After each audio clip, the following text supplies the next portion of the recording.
thanking Carsten Schapkow for taking the reins of the Center for the Study of Nationalism, which is one of the academic centers within the College of International Studies. And he has really done marvelous things, planning, programming, of course today giving a talk of his own.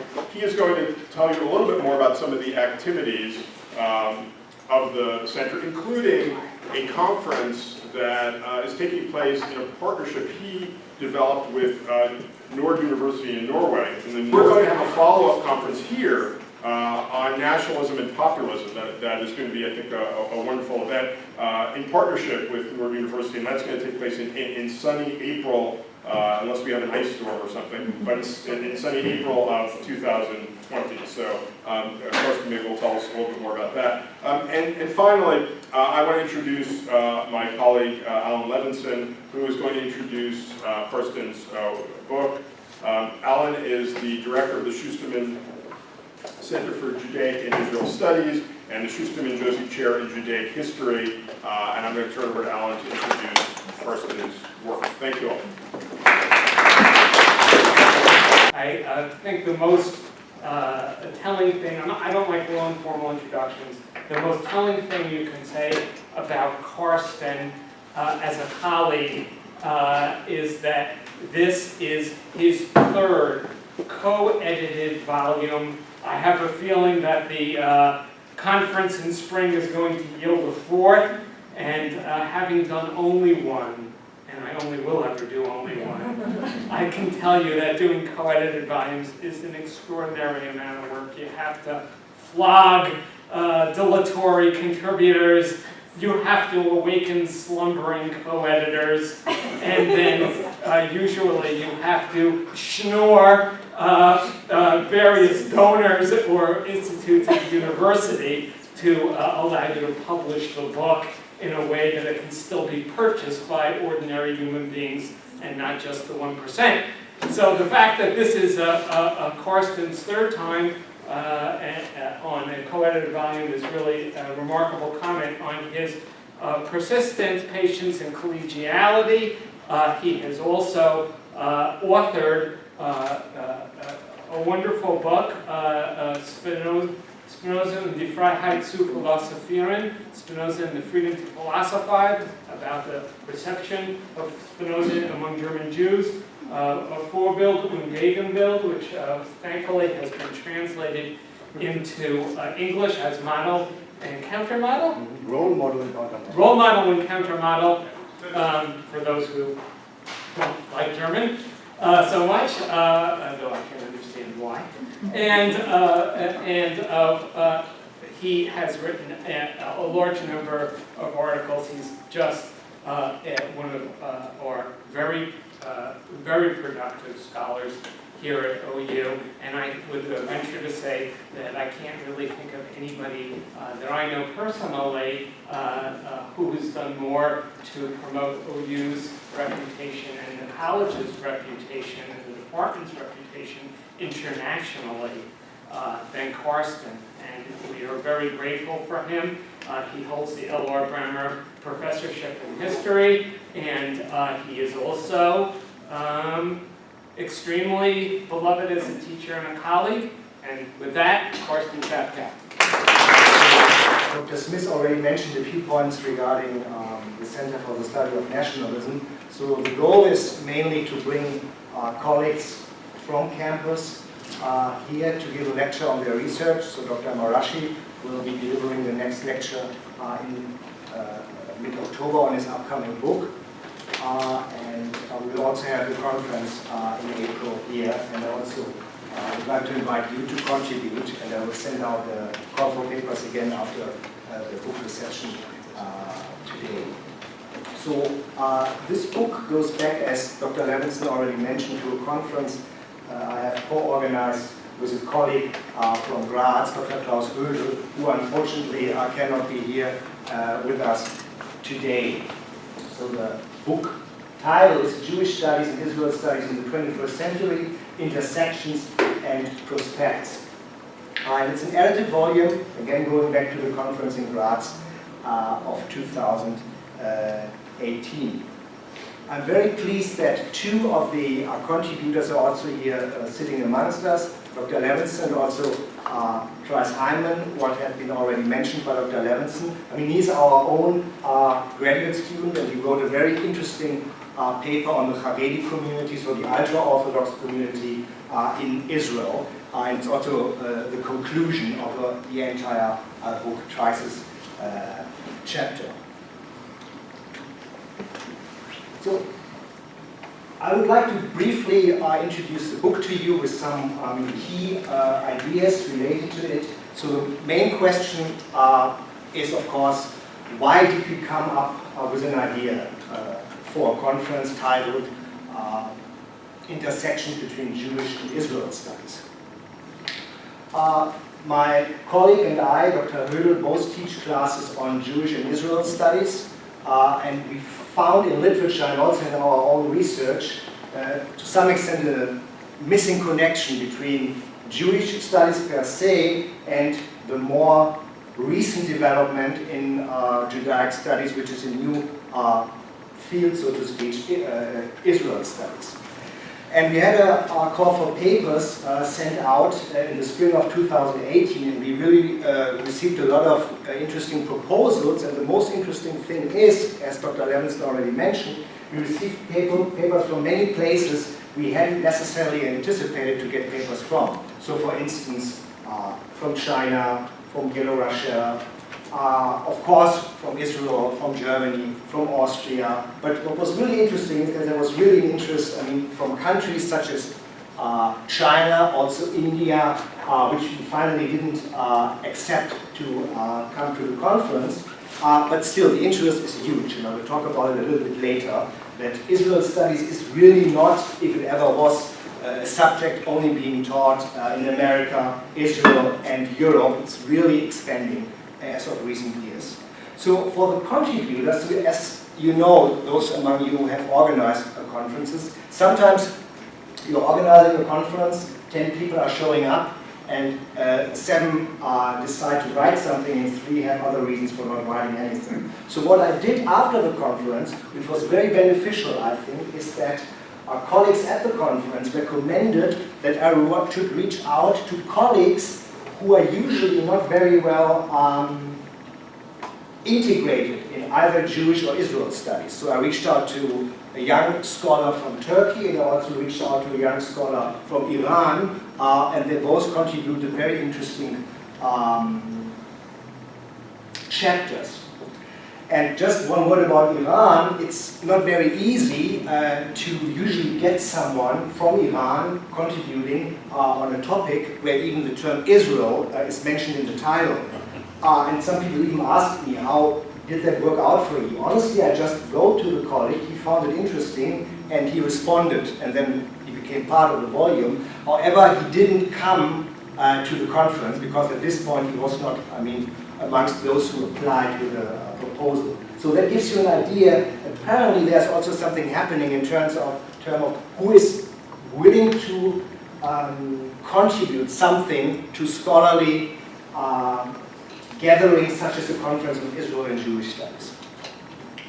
So I would like to summarize the countries where the colleagues came from: the United States, Canada, China, Belarus, Great Britain, Israel, Austria, Germany, Turkey, and as I said, Iran. And most of you are familiar with the two fields, Jewish studies and Israel studies, but nevertheless I think it might make sense just to very briefly talk about these two fields and how they relate to each other.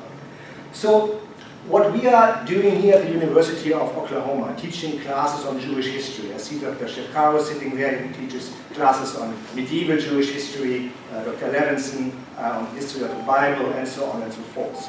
So this has not been granted forever for people who are interested in Jewish history and Judaic per se. Quite the opposite. For a very long time in Central Europe, it was basically an anachronism even to think about teaching Jewish studies at a curricula at a university. Why? Because the goal of the state was to integrate, assimilate Jews and not have them focusing on their own history or culture, which was seen basically as a threat that they will never become assimilated and integrated. So this is a very long process of Jewish studies being basically not integrated in the curricula of the universities, which made Jewish studies in the 19th century basically a field of research mainly carried out by Jews, for Jews, and quite frankly, a real dialogue between Jews and non-Jews also did not take place. So Jews had in mind to introduce Jewish studies also to non-Jews to make clear we as Jews have contributed to general history over the last hundreds of years, so we are just as well civilized as you are. That's the main argument. Jews are not civilized, they cannot fit in, and of course we are not encouraging their scholarship to become appreciated by the overall society. So 1818, that was last year, is usually the year when scholars argue that's when the science of Judaism started. So this undertaking by Jewish scholars to focus on Jewish scholarship with the argument it was a very significant contribution to world civilization. So they went away from the paradigm of Jewish learned education focusing on religion solely. But as I said, the majority society, the non-Jewish majority society, was not interested in that kind of a dialogue many Jews believed would be helpful to foster integration. So since then, Jewish studies is a field we have in many, many countries, in the United States, in Germany, in Israel, of course, but also beyond these centers, Jewish studies are taught by now. So what is then the difference between Jewish studies and Israel studies? So I think the main difference is that it's a more recent development. So officially, the Association for Israel Studies was founded in 1985. Yeah? So that's the first time when something like an organization was set up with the name Israel Studies in its title. Why was it done? So there are different arguments about it, but usually scholars consider the opening of such an organization as a response to what was perceived as hostility towards Jewish studies programs following the wars of 1967 and 1973 in the Middle East. So the focus of Israel studies is on the history, the politics, society and culture of the modern state of Israel since 1948, so since its foundation, but not necessarily. So there's also work done on the Yishuv, so when Israel was not yet a state, and earlier periods as well. Today it's an academic subject in the United States, Israel, Europe, but also in places such as China, Korea, or Japan. So as I mentioned earlier, this guy from China, he is regularly teaching topics on Jewish history in China, and students seem to be very interested. And I know colleagues from Germany who go regularly to China where they teach Jewish history, which is, I mean, in itself a fascinating thing. Today, I would say, Israel studies might be even a little bit more appealing to students. Sometimes I believe that, but it's just my personal assessment. Why? I refer to my colleague Klaus Hödel in Graz. When he started teaching classes on Israel studies, the classes were full from the beginning. It's a controversial topic in Germany, maybe even more so than here in the state of Oklahoma, because there are many critics of Israel in many European countries, as we know. Nevertheless, what he told me is that there's an overall interest in learning about the state and its different communities living in the state of Israel. So going also beyond from maybe a black-white narrative of Jews versus Arabs. So there's much more than that. So this is really increasing. And I mean, the Israel Institute, for instance, is also sponsoring or helping these institutes in China, Asia, but also in Germany to get Israel studies on the ground. When we look at the conference, because that's of course the idea of the book, you might get a sense what I mean by diversity in terms of subjects, but also in terms of colleagues who came to talk and later had their essays published. So it starts with 2 chapters focusing on the Bible by Alan Levinson and Yossi Ben Harouche from Jerusalem. And they basically use the same, quote-unquote, the text, Hebrew Bible, and analyze it either in a secular setting or, as Ben Harouche did it, as a kind of analysis speaking to the actual discussion in the Haredi ultra-Orthodox community. So a very fascinating dispute discussion on the relevance of the Bible in Israel studies today. As someone who is himself very much an outsider in Jewish and Israel studies, I'm always interested in borders of a particular subject, and when you see the people who contributed to the second part, Shavilov from Minsk, who gave a very fascinating paper, and I mean a much better chapter on how Israel studies is taught in post-Soviet states. You see different perspectives and the challenge that came into being after 1989 when the Iron Curtain had fallen down. And then this is the colleague from Tehran, Amir Reza Pana, Israel in the Mirror, an Iranian approach to Jewish and Israel messianism. At the beginning, it was, I think he didn't quite understand what I wanted him to do, so it took us a lot of work, in particular from Trice's side, to help edit the whole article. But it really is now a very interesting approach, again, from a country that has openly declared herself hostile to anything Jewish or Israel. So I found this one of the most rewarding things to include in the whole volume. And then we had the article by Veshlu Kaymak, Turkish Jews' Perspective on Israel, which is a very fine paper on how Jews in Turkey see their relation to the state of Israel. How do they define themselves? And that is the layer, which is also very intriguing to me, identity politics. So what kind of concepts and ideas have people, vice versa, their Jewish identity and or their identity as being, to whatever extent, to the state of Israel. So that was this paper, and in the middle of the conference, we had a conversation between 2 scholars. They presented the case from a very interesting perspective. I mean, the interconnectedness between Jewish and Israel studies. So Yakov Rapkin, a native of Russia, who immigrated to Montreal, and Yakov Yadgar, a native of Israel, who is now in Oxford, the head of Israel studies. And they described Jewish studies, or precisely Israel studies, as the Jewish studies challenge, which is a very, I know that not everyone agreed at the conference with their perception of that, but still it stimulated discussion, and all in all it was a very friendly encounter between really different concepts of the 2 fields. This is another part I think has maybe more to do with current debates on anti-Semitism also in America, also the BDS, boycott, divestment and sanctions movement that is trying to boycott everything related to Israel, also in terms of,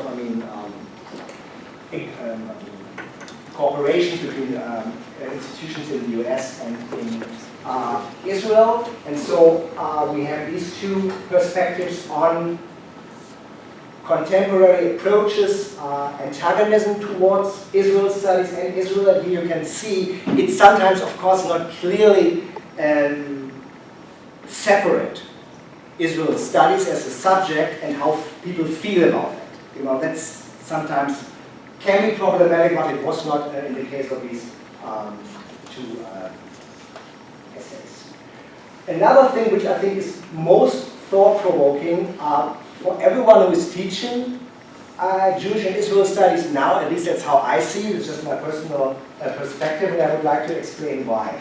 So we had just two papers from two scholars from Germany who belong to the cohort of extremely well-educated younger people from Germany who are fluent in a variety of languages, including Hebrew and Arabic. And I really mean that from the bottom of my heart. It's really impressive how they interact in different languages. So their argument is basically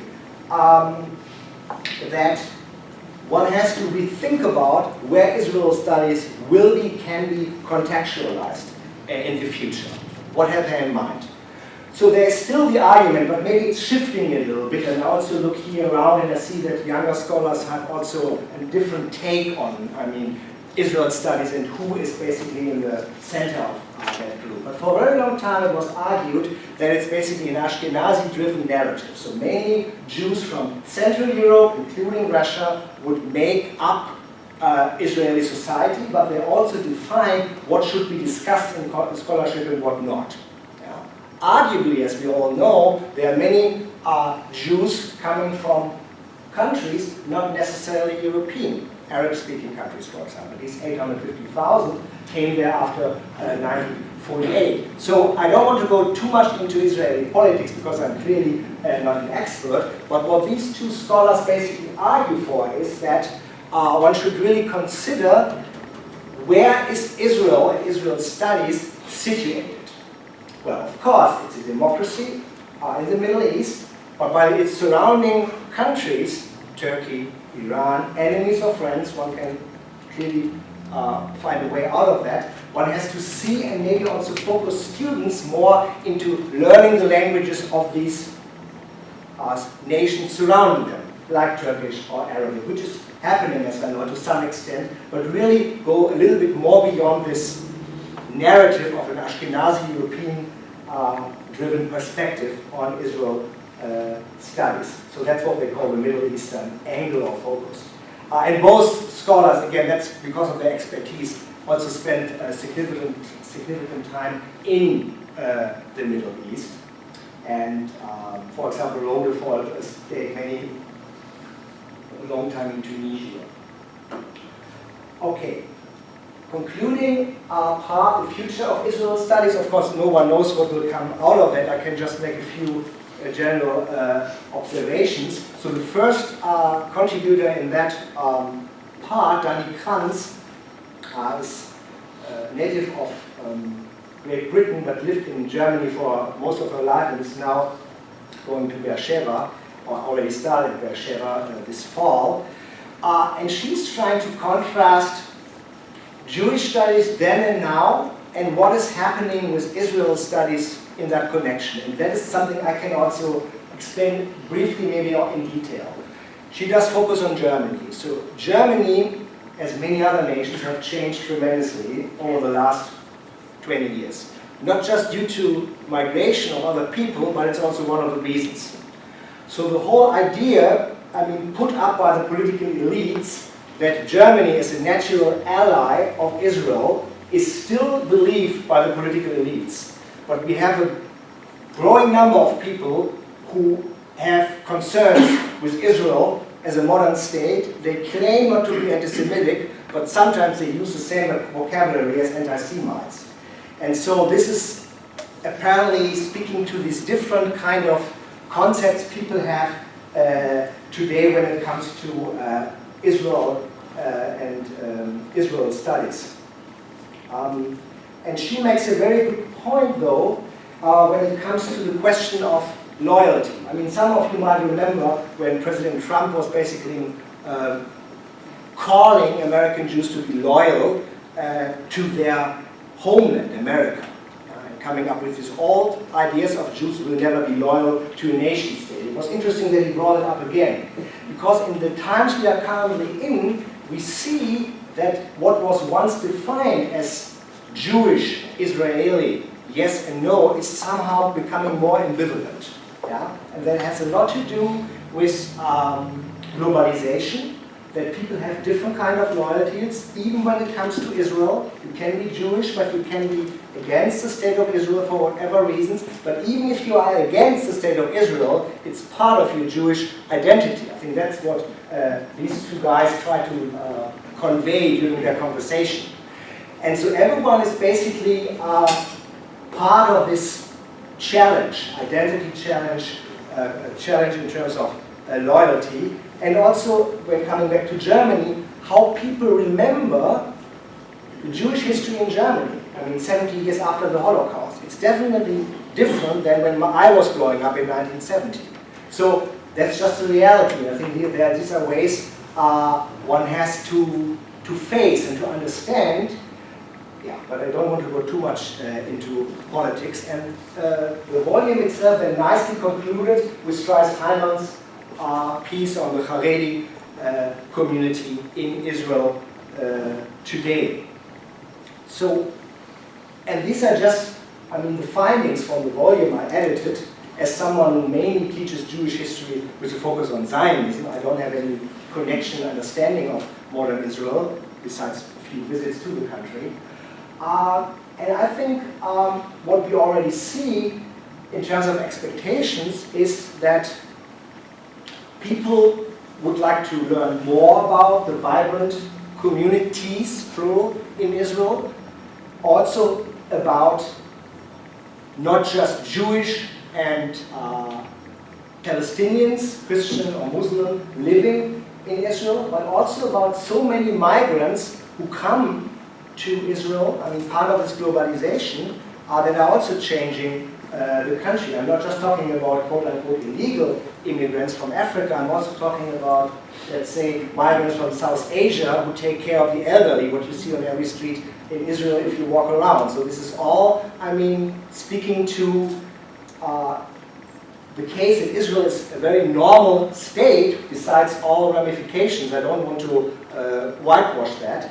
But it gives everyone who is teaching in this particular subject a lot of freedom and room to develop classes because it's a new field. So there's a lot of chances to develop. But I think no one, although at the conference I sometimes thought that's going into the direction, can build Israel studies in contrast to what had been developed in terms of Jewish studies for a very, very long time. For me, it's just impossible, but I know that some people think about those lines, but I think I can only say it would make a strong case to focus on the intersections when maybe picking on aspects such as international migration, globalization, and also this idea that identities are not any longer, if they ever have been, as fixed as they used to be in the past. So that is basically the book project, and I'm really delighted that you all found time to come here and listen to me. But of course I'm also open for questions, comments, whatever you might have.